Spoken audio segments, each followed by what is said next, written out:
நீங்க வேல்மாறல் படிக்கிறீங்க, வேல்மாறல் பாராயணம்னா சத்தியமாக உங்கள் வாழ்க்கையில் இருக்கக்கூடிய துன்பங்கள் நீங்கும். நீங்கி இருக்கிறது. இதை நான் மேடை பேச்சுக்காக சொல்ல, இங்க இருக்க எத்தனையோ அடியார்களுடைய வாழ்க்கையே அதற்கு சாட்சி.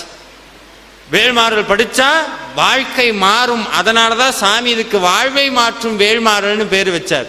இப்ப இந்த வேல்மாறல் எல்லாம் பாடினது வள்ளிமலை சுவாமிகள், அதுக்கு முன்னாடி இதை வழங்கியது அருணகிரிநாத சுவாமிகள், ஞானசம்பந்தர், அப்பர், சுந்தரர், மணிவாசகர், அதே மாதிரி அபிராமி பட்டர்னு இத்தனை அருளாளர்களும் இவ்வளவு பாடல்களை எழுதி வச்சிருக்காங்கல்ல. இப்ப இந்த பாடலை நீங்க பாடுறீங்க. இந்த பாடலை இப்ப நம்ம பாராயணம் பண்றோம். அதுக்காக தான் இங்க உட்கார்ந்துருக்கோம்.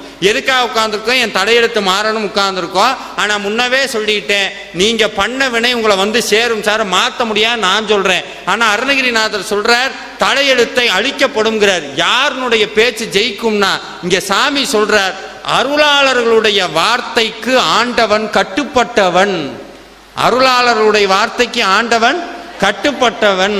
ஏன்னா இப்ப நான் போய் ஒரு தாசில்தார்ட்ட ஒரு மனு கொடுக்கிறேன், அதை சரி பண்ணலாம், சரி செய்யாமையும் போகலாம். இதே நீதிபதி கூப்பிடுறார் தாசில்தாருக்கு, உடனடியாக அதை பண்ணுங்கன்னா தாசில்தார் என்ன பண்ணணும்?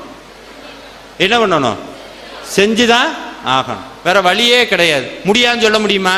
முடியாது. இதுல யாரு தாசில்தார், யாரு நீதிபதி? இப்படி எல்லாம் கேள்வி கேட்பீங்கன்னு தெரிஞ்சிருந்ததுன்னா ஒரு மணிக்கு வந்திருப்போம். நாங்கள் பாட்டுக்கு முருகா காப்பாத்துட்டு பேசாமல் போயிருப்போம். இப்போ எங்களை அவரை காப்பாற்றுற நிலைமைக்கு இப்படி கேள்வியாக கேட்டுக்கிட்டு இருக்கீங்க அப்படின்னா, தாசில்தார் முருகன், நீதிபதி அருணகிரிநாதர்.